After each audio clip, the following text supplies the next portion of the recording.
যে বক্তব্য দিয়েছে তার নির্বুদ্ধিতার জায়গা থেকে দিয়েছে, আবেগতাড়িত ভাবে দিয়েছে, তাহলে আমি বলবো আপনার মুখার স্বর্গে আছে।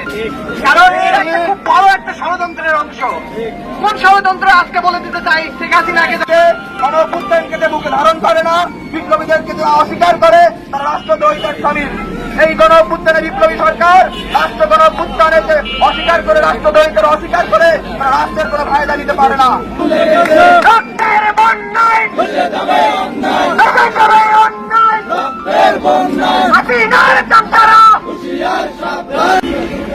বিপ্লবী বন্ধুগণ, আপনারা যদি মনে করে থাকেন যে বক্তব্য দিয়েছে তার নির্বুদ্ধিতার জায়গা থেকে দিয়েছে, আবেগতাড়িত ভাবে দিয়েছে, তাহলে আমি বলবো আপনার মুখার স্বর্গে আছে।